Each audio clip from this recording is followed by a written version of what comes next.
Hello बच्चों, स्वागत है आपका हमारे यूट्यूब चैनल अपना क्लास बाय विपुल दुबे में।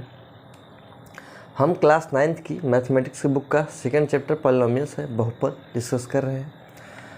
हाँ, हम एक्सरसाइज 2.3 कंप्लीट कर चुके हैं। अब हम एक्सरसाइज 2.4 पे आगे बढ़ रहे हैं। उसके पहले उसमें लगने वाले थ्योरम को आज हम डिस्कस करेंगे। ठीक है, थ्योरम क्या क्या है आइए देखते हैं। थ्योरम है फैक्टराइजेशन ऑफ पॉलिनोमियल्स, बहुपदों का गुणनखंड। बहुपदों का गुणनखंड हमको देखना है आज। ठीक है, तो आइए देखते हैं बहुपदों का गुणनखंड किसे कहते हैं। क्या है बहुपदों का गुणनखंड? बहुपदों का गुणनखंड फैक्टर थ्योरम, गुणनखंड प्रमेय द्वारा हम उसको सीखेंगे। ठीक है, क्या कह रहा है गुणनखंड प्रमेय? देखिए, if P x is a polynomials, P x एक कोई बहुपद है। ठीक है, पी एक्स एक बहुपद है of degree N, N is greater than equal to 1। इसका मतलब ये है n इज ग्रेटर देन 1। इसका मतलब ये है कि जो घात है, बहुपद का घात है, वो 1 से बड़ा है। इसका मतलब क्या है? घात देख लीजिए, पी एक्स बहुपद का घात क्या है? जैसे x square plus 2x plus 1 ना, ये एग्जाम्पल है। मान लीजिए ये बहुपद है ना, ये बहुपद है ना। फिर and a is any real number, और a कोई a है, उसमें वास्तविक संख्या है। a क्या है? वास्तविक संख्या है। देन तो पहला कंडीशन क्या कह रहा है कि x minus a is a factor of px if pa equal to 0। पहला स्टेप फैक्टर ये कह रहा है कि x minus a is a factor, x minus a is a factor of px polynomials का x माइनस a फैक्टर है if यदि P A equal to 0, P A यदि 0 हो जाए ना। और सेकंड कंडीशन क्या कह रहा है कि पी ए यदि 0 होगा तो, पी ए यदि 0 होगा तो x minus A is a factor of P x. तो x माइनस ए क्या होगा? पी एक्स बहुपद का फैक्टर होगा। ये हमको प्रूफ करना है ना। ये हम कैसे प्रूफ करेंगे? आइए हम प्रूफ करते हैं। हम पढ़ चुके हैं इसके पहले शेषफल प्रमेय द्वारा ना, शेषफल प्रमेय, रिमाइंडर थ्योरम, रिमाइंडर थ्योरम, शेषफल प्रमेय, शेषफल प्रमेय द्वारा हम इसको क्या करेंगे? प्रूफ करेंगे ना। कैसे प्रूफ करेंगे? देखिए, कोई पी एक्स बहुपद है, कोई बहुपद पी एक्स है, उसका क्या कहते हैं? भाजक। ये क्या है? भाज्य। इसका भाज्य डिविडेंड है ना। तो क्या कहता है शेषफल प्रमेय? क्या कहता है? कोई बहुपद है, उसका भाजक, जैसे x माइनस a उसका भाजक है इंटू पी एक्स क्या है? उसका Q x into Q x क्या है यहाँ पे? क्यू एक्स है भागफल, देन प्लस पी ए। ठीक है, ये समझ में आया? ये बहुपद है, किसी बहुपद में x माइनस ए से हम भाग दे रहे हैं, तो क्यू एक्स क्या आ रहा है? क्यू एक्स हमारा भागफल आ रहा है, एंड पी ए क्या आ रहा है? पी ए आ रहा है रिमाइंडर। ठीक है, रिमाइंडर आ रहा है। तो क्या हो जाएगा? भाज्य बराबर भाजक गुणे भागफल धन शेष, ये होगा। ठीक है, ये होगा। And dividend equal to divisor into quotient plus remainder. Okay, इतना समझ में आया आपको? ये है आपका शेषफल प्रमेय। देखिए, शेषफल प्रमेय में क्या होगा? आपका बहुपद है, कोई भाजक से भाग दे रहे हैं, तो भागफल क्यू एक्स आएगा और पी ए क्या आएगा? रिमाइंडर आएगा। ठीक है, जैसे हम 15 को 3 से भाग दे रहे हैं, तो 3 पचे 15 ना, खत्म हो जाएगा, 0 रिमाइंडर आएगा। तो इसको क्या लिख सकते हैं? 15 को क्या लिख सकते हैं? 3 इंटू 5 प्लस 0, ये लिख सकते हैं। इसी का फॉर्म ये। ओके, ठीक है, इतना समझ में आया? अब देखिए क्या करेंगे इसमें, समझ में आया? अब देखिए, पहला कंडीशन क्या कह रहा है कि x minus A is a factor of P x. x minus A factor of P x होगा यदि पी ए इक्वल टू 0 होगा। पी ए को यदि हम 0 कर देंगे तो x माइनस ए क्या होगा, इसका फैक्टर होगा ना। इफ यहाँ पे लिखेंगे if P A equal to 0, P A यदि 0 होगा तो क्या होगा, P X equal to X minus A into Q X ना। जहाँ लिखेंगे यहाँ पे, जहाँ पे X minus A P X का गुणनखंड है, ठीक है। जैसे ये एग्जाम्पल समझिए, जैसे हमने 15 मान लीजिए क्या है आपका, ये पी एक्स है, इक्वल टू ये क्या है, एक्स माइनस ए है, इंटू ये क्या है, क्यू एक्स है ना, प्लस पी ए को हम क्या मान लिए, 0 मान लिए, तो यह क्या हो गया, ये पी ए क्या हो गया, पी ए आपका 0 हो गया ना। पी ए आपका 0 हो गया तो क्या, देखिए 3 और 5 15 का गुणनखंड है, फैक्टर है, तो इसलिए यह मान सकते हैं कि x minus A P X का एक गुणनखंड है, ठीक है। ये पहली कंडीशन आपका प्रूफ हो गया। अब आइए हम दूसरी कंडीशन प्रूफ करते हैं कि यदि पी ए इक्वल टू 0 होगा, यदि पी ए इक्वल टू 0, यदि पी ए इक्वल टू 0 होगा, तो यदि x minus A is a factor of P x, x minus A factor होगा पी एक्स का, देन पी ए मतलब कि जैसे पी एक्स कोई बहुपद x square plus 2x plus 1 है ना, तो पी ए इक्वल टू 0, यदि P1 का वैल्यू रखने पर ये क्या हो जाए, 0 हो जाए ना, ये 0 हो जाए, इसका रिमाइंडर क्या हो जाए, 0 हो जाए, तो क्या होगा, ये 1 का जैसे x minus 1 equal to 0, X equal to 1, तो x माइनस ए क्या होगा, इसका फैक्टर होगा। यही चीज़ यहाँ भी कह रहा है, समझ में आया ना, समझ में आ रहा है, ठीक है। देखिए ये कह रहा है कि यदि पी ए इक्वल टू 0, यदि x की जगह पे पी ए रख दे ना, तो क्या होगा, x की जगह पे a रख दे, a minus A into Q A plus ये पी ए 0 हो जाएगा, ठीक है। तो क्या होगा, a minus A equal to 0 into 0 गुणा होगा 0 होगा, ठीक है। तो क्या होगा आपका, x माइनस ए क्या होगा, पी एक्स का कोई बहुपद पी एक्स का गुणनखंड होगा, ठीक है। हमने पिछले वाले एक्सरसाइज में यही तो प्रूफ किया था, यही तो था इसमें कि फैक्टर थ्योरम, रिमाइंडर थ्योरम ये था कि कोई बहुपद जैसे जैसे x माइनस ए एक बहुपद है, ठीक है, x माइनस ए एक बहुपद है।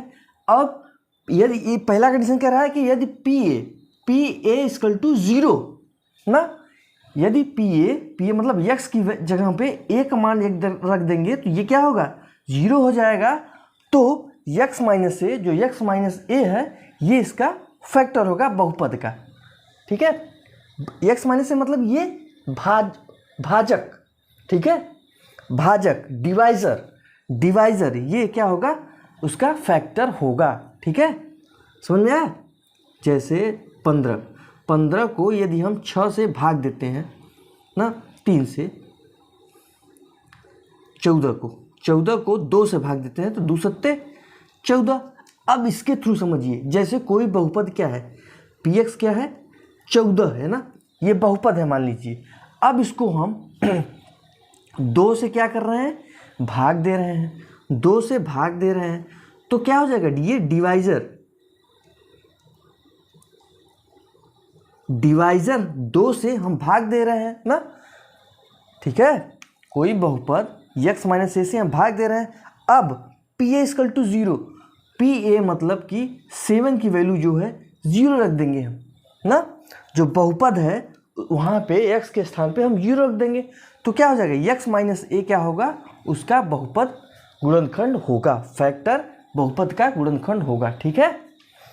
आई होप ये आपको समझ में आ गया होगा। अगर नहीं समझ में आया होगा तो एक एग्जाम्पल हम ले रहे हैं, उसके थ्रू आपको समझ में आ जाएगा, ठीक है। देखते हैं एग्जाम्पल में क्या कह रहा है कि x plus two P x किसी बहुपद x cube plus 3x square plus 5x plus 6 और क्यू एक्स 2x प्लस 4 का एक गुणनखंड है या नहीं, ठीक है। जैसे पूछ रहा है एग्जाम्पल 2 14 का गुणनखंड है या नहीं, ये पूछ रहा है। तो हम कैसे इसमें करेंगे, जब रिमाइंडर हमारा 0 आ जाएगा तब क्या होगा, उसका गुणनखंड होगा। ठीक है, यही तो हमने पढ़ा है प्रीवियस एक्सरसाइज में। यदि रिमाइंडर 0 होगा तब तो गुणनखंड होगा, और रिमाइंडर नहीं 0 होगा गुणनखंड नहीं होगा। सिंपल सा मतलब है। रिमाइंडर के लिए हम क्या कर देंगे हैं, इसका शून्य निकालते हैं ना, तो x + 2 का शून्य क्या होगा, 0। तो x = -2, x + 2 का शून्य क्या होगा, x = -2। अब हम वैल्यू रखते हैं x की, तो p -2 की वैल्यू रखते हैं, -2 का क्यूब प्लस 3 -2 का स्क्वायर प्लस 5 -2 और प्लस 6। ठीक है, सॉल्व करते हैं।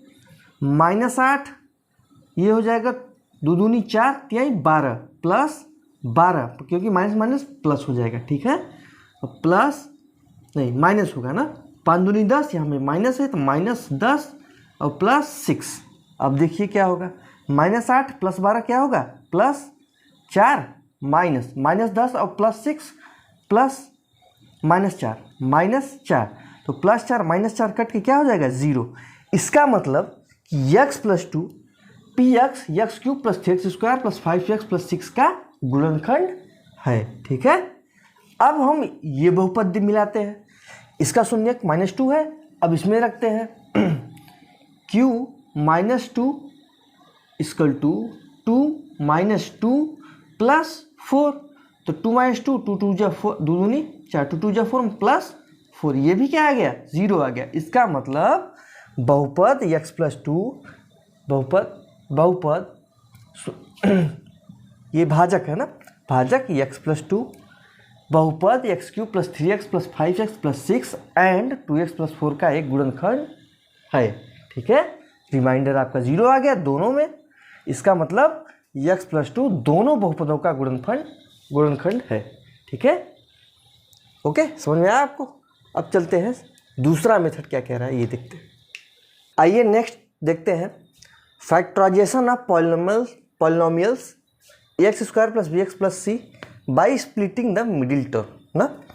अब हम फैक्टराइजेशन गुणनखंड करते हैं बहुपद का गुणनखंड करते हैं मध्य पद को विभक्त करके ना। ये मध्य पद है जो उसको विभक्त करके हम देखते हैं फैक्टराइजेशन ना। ये आपका सेकेंड मेथड है, ठीक है। आइए देखते हैं, माना ax² + bx का, पहले हम मानेंगे लेट मतलब माना बहुपद ax² + bx + c का x² + bx + c का फैक्टर गुणनखंड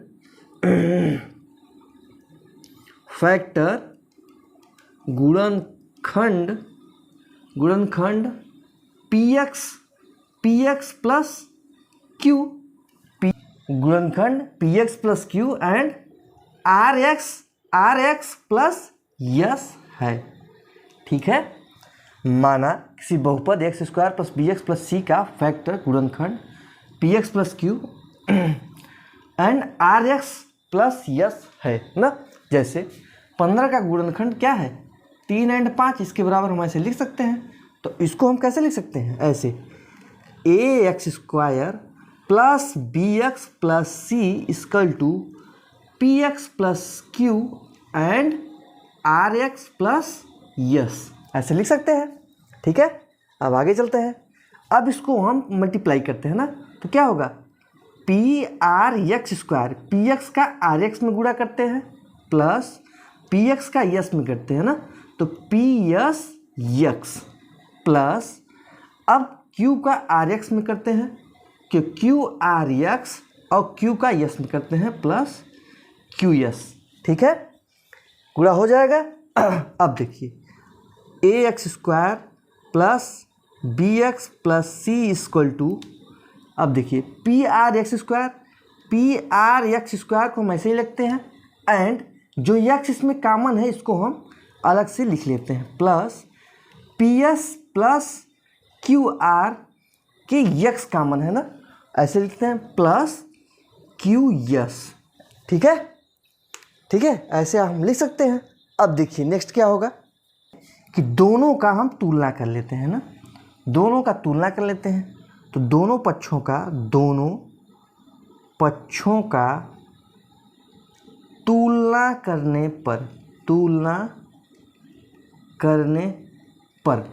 करने पे हमको क्या प्राप्त होता है, यहाँ पे हम देखेंगे। ठीक है, ax स्क्वायर तो पी आर एक्स स्क्वायर है, तो a equal to P R हमको मिलेगा, a equal to P R मिलेगा। ठीक है, ये एक्स स्क्वायर खत्म हो जाएगा। And B X equal to ये पूछना x का वाला टोटल लेंगे। ठीक है, तो b इक्वल टू क्या हो जाएगा, b इक्वल टू क्या हो जाएगा, p S plus Q r. ठीक है, and c equal to q x. हमको ये मिला, a b और c की वैल्यू मिल गई ना, a b और c की वैल्यू मिल गई। ठीक है, अब हमको क्या मिल रहा है यहाँ पे, b equal to P X plus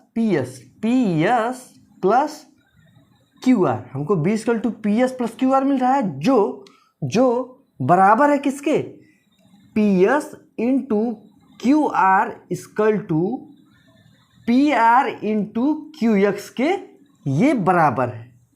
ठीक है, ये दोनों का गुणा करेंगे तो ये दोनों हमें प्राप्त हो जाएंगे, पी आर क्यू एक्स के गुणनफल के ये बराबर है। ठीक है, P S plus Q R P R and Q X के गुणनफल के ये बराबर है, जो क्या है, जिसको हम इक्वल टू ए सी लिख सकते हैं, क्योंकि P R into Q X A into C. ठीक है, अब इसका एग्जाम्पल हमको वहाँ पे समझ में, एग्जाम्पल देखेंगे तब ये समझ में आएगा थोड़ा सा। ठीक है, ये देखते हैं by splitting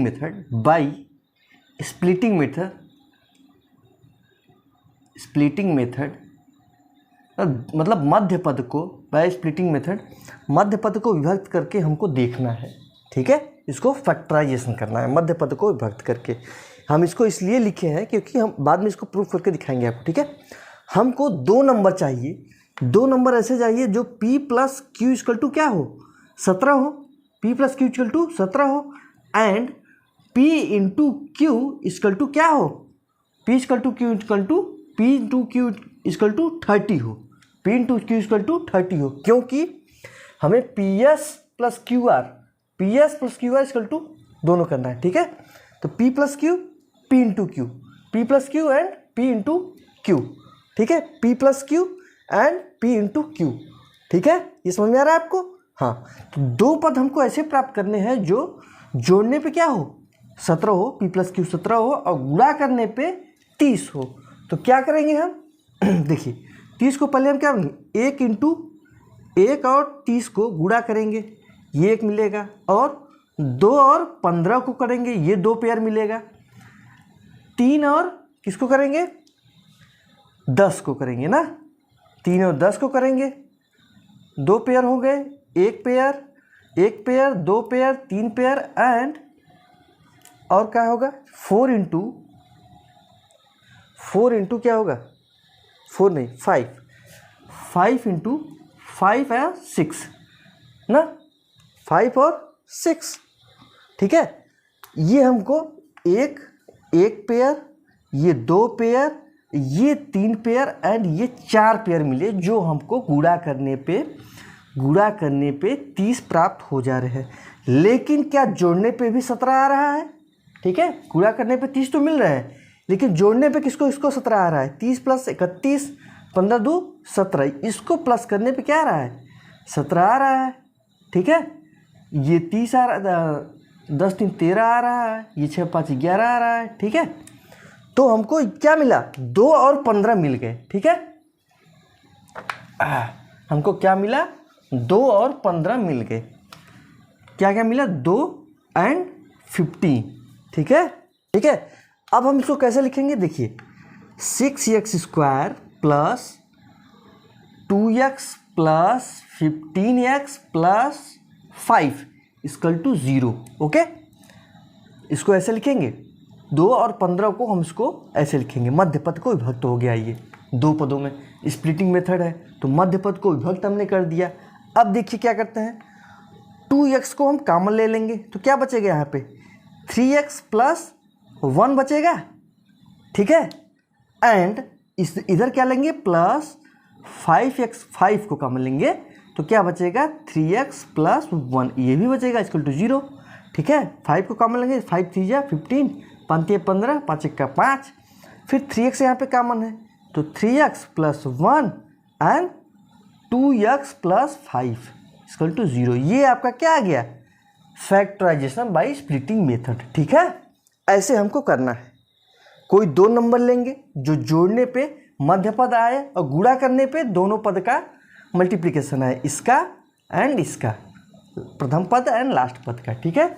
by splitting method splitting करके इसको कॉमन लेके हम इसको फैक्टराइजेशन कर लेंगे, ठीक है। आई होप आपको ये दोनों मेथड समझ में आए होंगे एग्जाम्पल के माध्यम से, और एक्सरसाइज हम नेक्स्ट वीडियो में डिस्कस करेंगे, ठीक है। वीडियो आपको पसंद आया तो लाइक, सब्सक्राइब और शेयर करना ना। Thank you.